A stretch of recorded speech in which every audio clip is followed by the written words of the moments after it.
जय श्री कृष्णा। राधे राधे। श्री शिवाय नमस्तुभ्यं।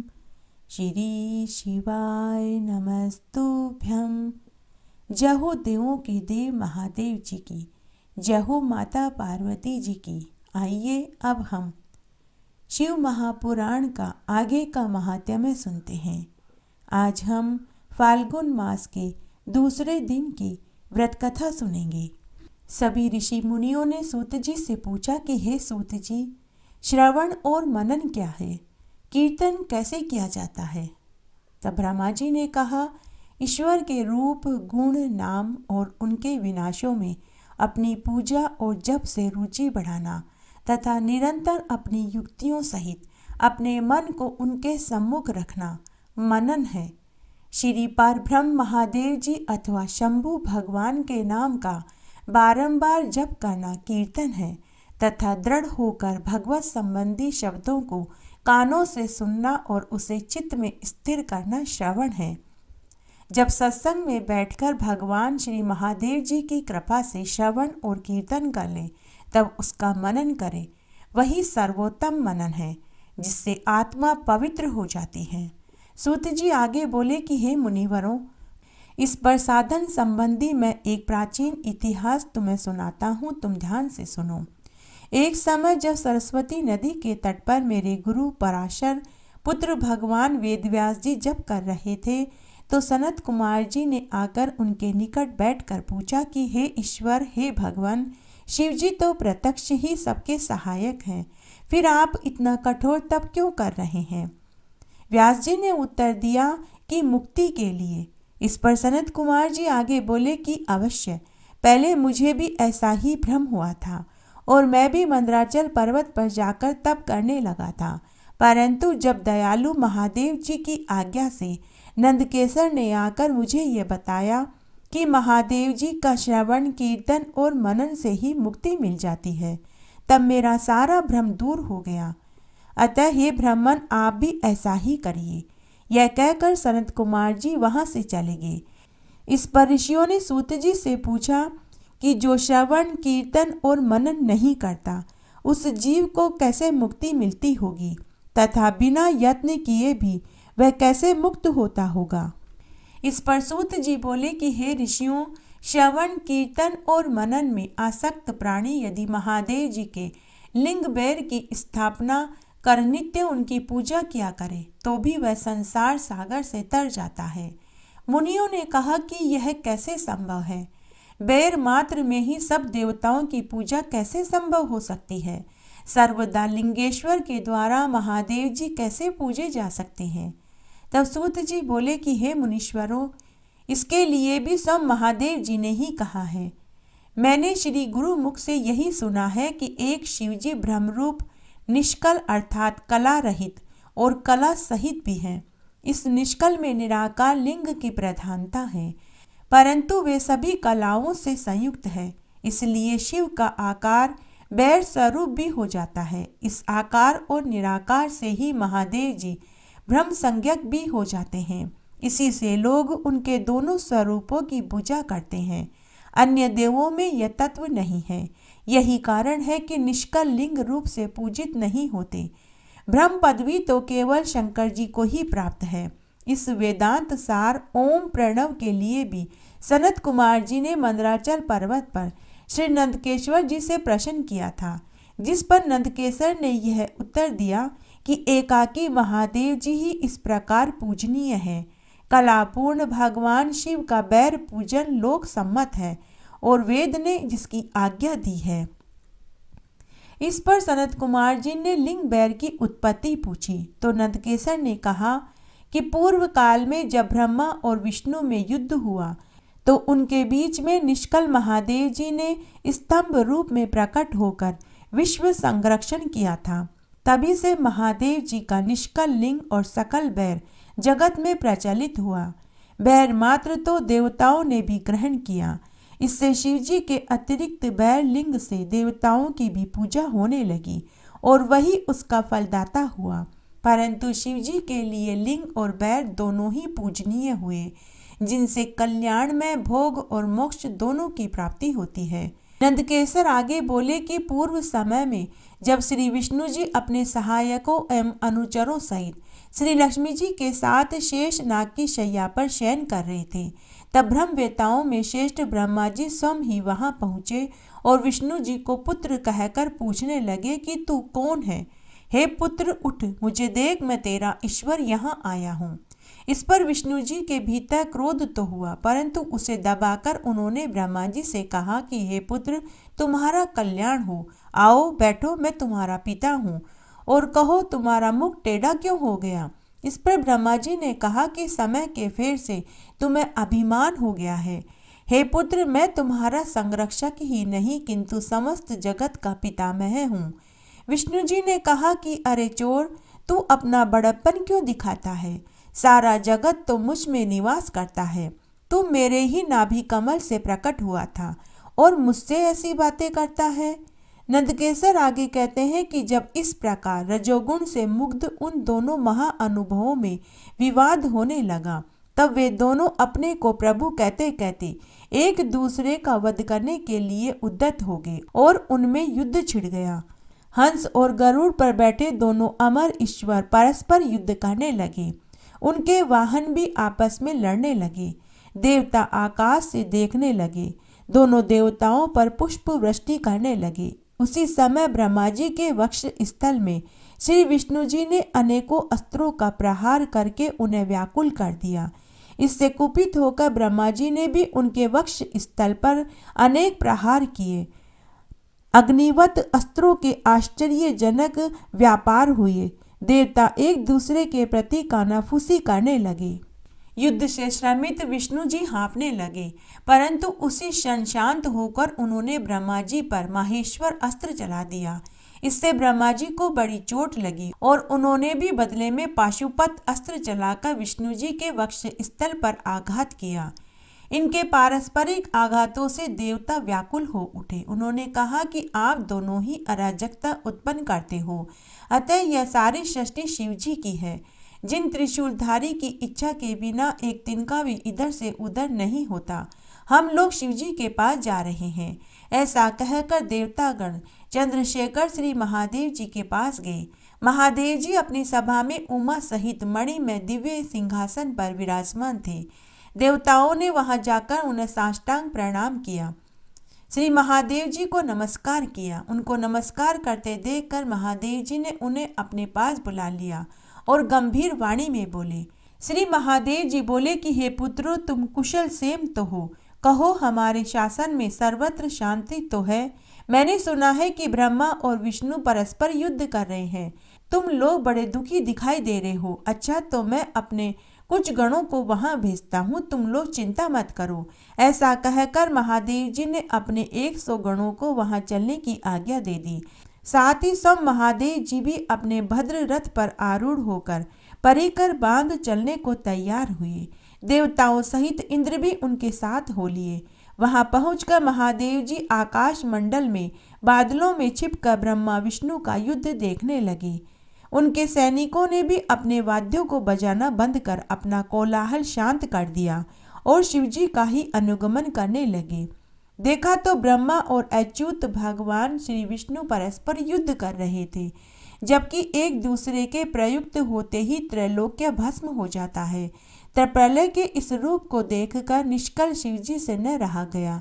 वे इनका युद्ध शांत करने के लिए महाअग्नि के तुल्य एक स्तंभ के रूप में प्रकट हो गए और दोनों के बीच में जाकर खड़े हो गए।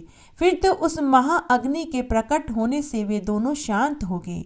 अस्त्रों के शांत होने पर उस अद्भुत दृश्य को देखकर ब्रह्मा और विष्णु परस्पर कहने लगे कि यह इंद्रियातीत अग्नि स्वरूप स्तंभ क्या है, हमें इसका पता लगाना होगा।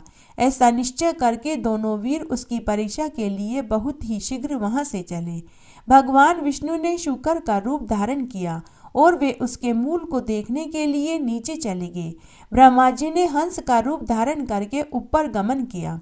विष्णु जी पाताल में बहुत दूर तक पहुंच गए, परंतु स्तंभ का उन्हें कहीं भी पता न चला। तब वह फिर युद्ध भूमि में लौट आए। उधर ब्रह्मा जी ने आकाश में जाकर केतकी का फूल देखा उन्हें विश्वास हो गया कि मैंने स्तंभ का अंत देख लिया। वे केतकी का फूल लेकर विष्णु भगवान के पास आए। विष्णु जी ने उनके चरण पकड़ लिए। तब ब्रह्मा के छल को जानकर ईश्वर को वहां तत्क्षण प्रकट होना पड़ा और विष्णु जी ने उनके भी चरण पकड़ लिए।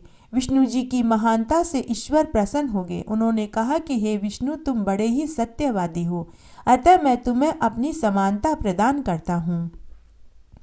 नंदकेश्वर आगे बोले कि उस समय जो महादेव जी को ब्रह्मा जी पर क्रोध आया तो उन्होंने अपनी बाहों के मध्य से भैरव नामक एक अद्भुत पुरुष को प्रकट कर दिया, जिसने नमस्कार करके उनकी आज्ञा मांगी। महादेव जी ने आज्ञा दी कि तुम अपनी लपलपाती तलवार से ब्रह्मा की पूजा करो। यह आज्ञा पाते ही श्री भैरव जी ने ब्रह्मा जी के केश जाकर पकड़ लिए। ब्रह्मा जी थर थर कांपने लगे। भैरव जी ने शीघ्र ही ब्रह्मा का मिथ्याभाषी 5वां सिर काट दिया। फिर उन्होंने उनके और सिरों को भी काट देना चाहा। ब्रह्मा जी भैरव जी के चरणों में गिर पड़े। यह देखकर विष्णु जी ने अश्रु त्यागते हुए बालकों के समान शिव जी के चरणों का आश्रय लिया और हाथ जोड़कर यह प्रार्थना करी, प्रारंभ में भी आपने ही कृपा कर इन्हें 5 सिर प्रदान किए थे, अतः इन्हें क्षमा करके प्रसन्न हो जाइए। शिवजी अपने गणों के मध्य जा प्रकट हुए। उन्होंने भैरव को मना कर दिया। फिर एक सिर कटे ब्रह्मा से बोले कि तुम अपनी प्रतिष्ठा और ईश्वरत्व के लिए छल किया, अतः अब तुम सत्कार, स्थान और उत्सव से विहीन किए जाते हो।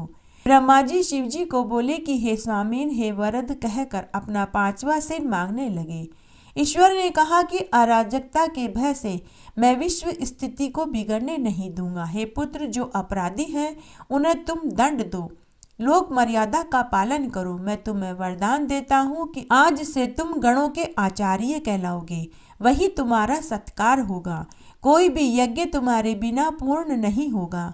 ब्रह्मा जी से ऐसा कहकर ईश्वर उस केतकी के पुष्प से बोले कि रे मिथ्याभाषी केतक, दुष्ट, तू भाग जा, तू मेरी पूजा के योग्य नहीं है। शिवजी के गणों ने उसे दूर भगा दिया। केतक शिवजी की प्रार्थना करने लगा और उनसे बोला कि हे नाथ, कुछ तो सुफल कीजिए, मेरे पापों को दूर कीजिए, भला आपकी कृपा से क्या दुर्लभ है। महादेव जी बोले कि मेरा वचन मिथ्या नहीं होता, अब तो मैं तुम्हें स्वीकार नहीं करूंगा, परंतु तू मेरे भक्तों के योग्य है, इस प्रकार तेरा भी जन्म सफल होगा। जहाँ मेरी मंडप रचना होगी उसका सिर मोर तू ही होगा। ईश्वर केतक ब्रह्मा और विष्णु पर कृपा करके देवताओं के पास आए। देवताओं ने उनकी पूजा करी। उसके बाद महादेव जी पुनः अपनी सभा में जाकर बैठ गए। नंदकेश्वर आगे बोले कि हे सनत कुमार, अब ब्रह्मा विष्णु हाथ जोड़कर महादेव जी के अगल बगल में बैठ गए। फिर उठकर ईश्वर वस्तुओं से जैसे हार, नुपुर, केयूर, किरीट, मणिकुंडल, यज्ञसूत, वस्त्र, माला, रेशमी वस्त्र, तांबूल, कपूर, चंदन, अगर, लेपन, धूप, दीप, श्वेत छत्र, व्यंजन, ध्वजा, चमर और मन से अतीत वाणी द्वारा तथा और भी बहुत सी दिव्य वस्तुओं द्वारा उपहार प्रस्तुत कर ब्रह्मा और विष्णु ने शिवजी की पूजा करी। शिवजी ने उन चढ़ाई हुई वस्तुओं को उठाकर सब में वितरित कर दी, परंपरा की रक्षा करी। पुनः ब्रह्मा विष्णु से पूजे शिवजी प्रसन्न हो गए। हे वस, ऐसे महान दिन मैं तुम्हारी पूजा से संतुष्ट हुआ, अतः अब आज से यह दिन शिवरात्रि के नाम से प्रसिद्ध होगा और एक बड़ा पवित्र दिन होगा, जो कि मेरी प्रिय तिथि होगी। इस शिवरात्रि के दिन जो भी मेरे लिंग बैर की पूजा करेगा वह षष्ठी विधायक होगा। यदि कोई जितेंद्रिय निराहार रहकर 1 बरस निरंतर मेरी पूजा करेगा तो वह बड़ा तपस्वी होगा, किंतु जो एक दिन शिवरात्रि को मेरी तिथि पर प्रपंच रहित होकर मेरी पूजा करेगा वह उसके ही समान होगा, क्योंकि जैसे चंद्र दर्शन से समुद्र उमड़ता है वैसे ही यह दिन भी मेरी भक्ति को उबारने वाला है।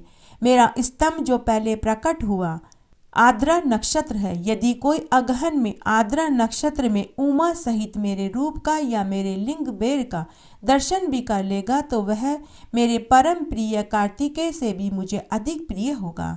इस पुनीत दिन में दर्शन से ही महान फल प्राप्त होता है और पूजन फल तो वाणी से नहीं कहा जा सकता। इस समय के स्थान में जहाँ मैं लिंग रूप में प्रकट हुआ इसका यही नाम होगा। यह पूजन के समय छोटा हो जाएगा। यह भुक्ति मुक्तिदायक होने के साथ दर्शन, स्पर्श और ध्यान से आवागमन से मुक्ति देने वाला होगा। विश्व में इसका नाम अरुणाचल होगा और यहाँ शरीर छोड़ने वाले को मुक्ति प्राप्त हो जाएगी। जो इस लिंग में मुझे परमेश्वर लिंगेश्वर की पूजा करेगा, उन्हें सालोक्य, सामीप्य, सारूप्य, सारथी, सायुज्य पांचों प्रकार की मुक्ति प्राप्त होगी और वे सभी अपने इष्ट को प्राप्त करेंगे। फिर तो ब्रह्मा विष्णु के युद्ध में जितनी सेना मारी गई थी, उन सबको महादेव जी ने अमृत की बरसात करके जीवित कर दिया। इसलिए कोई और ईश्वर नहीं हो सकता। हमारा एक तो स्तंभ रूप है और दूसरा निष्कल सगुण रूप ईश्वर है। ये दोनों ही रूप सिद्ध हैं। बड़ा आश्चर्य है कि तुम लोगों ने अज्ञानतावश अपने को ईश्वर मान लिया था। उसे ही दूर करने के लिए मैं संग्राम भूमि में आया। अब अभिमान त्याग कर मुझ ईश्वर में भक्ति करो। मेरी ही प्रसन्नता से लोक में सभी पदार्थ प्रकाशित हो रहे हैं। मैं ही परब्रह्म हूँ। मेरी ही ये सब कलाएं हैं जो निष्कल रूप में दृष्टिगोचर हो रही है। मुझ गुरुदेव के वाक्य ही सर्वदा तुम्हारे लिए प्रमाण है। तुम्हारी प्रीति देख कर ही मैंने ऐसा कहा है। मैं सगुण निर्गुण दोनों हूँ। यह सब कुछ मेरा ही और परब्रह्म देने के लिए ही निष्कल रूप में प्रकट हुआ हूँ। मेरा यह निष्कलत्व स्तंभ ही ब्रह्म का बोध कराएगा, जिससे मेरा आत्मिक संबंध है। लिंग के अभेद से नित्य ही पूजनीय है। जो मेरे इस लिंग रूप की स्थापना करता है, वहाँ मैं अप्रतिष्ठित भी प्रतिष्ठित रूप से रहता हूँ। मेरा लिंग रूप प्रधान बैर रूप गौण है। बैर में स्थान की क्षेत्रता नहीं है, लिंग में स्थान की क्षेत्रता है। शीश अंग अर्धंग पार्वती सदा विराजत कैलासी। नंदी भंगी नृत्य करत हैं गुण भक्तन शिव की दासी। शीतल मंद सुगंध पवन बह बैठे हैं शिव अविनाशी। करत गान गंधर्व सप्त स्वर राग रागिनी अतिकासी। यक्ष रक्ष भैरव जह डोलत बोलत है बन के वासी। कोमल शब्द सुनावत सुंदर भंवर करत है गुंजासी। कल्प द्रुम अरु पारी जात तरु लाग रहे हैं लक्षासी। कामधेनु कोटिक जह डोलत करत विरत है भिक्षासी। सूर्यकांत सम पर्वत शोभित चंद्रकांत भव की वासी। चहुँ तो ऋतु नित फलत रहत है पुष्प चढ़त है वर्षासी। देव मुनि जन को भीड़ पड़ती है निगम रहत जो नित गासी। ब्रह्मा विष्णु जाको ध्यान धरत है कछु शिव हमको फरमासी। रिद्धि सिद्धि के दाता शंकर सदा आनंदित सुख राशि। निष्काम सुमिरन सेवा करते टूट जाए यम की फांसी। त्रिशूल धर जी को ध्यान निरंतर मन लगाए कर जो गासी। दूर करो विपदा शिव तनु को जन्म जन्म शिव पद पासी। कैलाशी काशी के वासी अविनाशी मेरी सुध लीजो। सेवक जान सदा चरणन को अपना जान दर्श दीजो। तुम तो प्रभु जी सदा सयाने अवगुण मेरो सब ढक लीजो। सब अपराध क्षमा कर शंकर किंकर की विनती सुनियो। इस तरह आज हमने फाल्गुन मास के दूसरे दिन शिव महापुराण का महात्म्य सुना। आशा करती हूँ इसको सुनकर आपको जरूर प्रसन्नता प्राप्त होगी और इसका पुण्य फल भी मिलेगा। मेरे साथ बने रहने के लिए आपका धन्यवाद। आगे आने वाली कथा कहानी के लिए भी आप इसी तरह मेरे साथ बने रहें। धन्यवाद।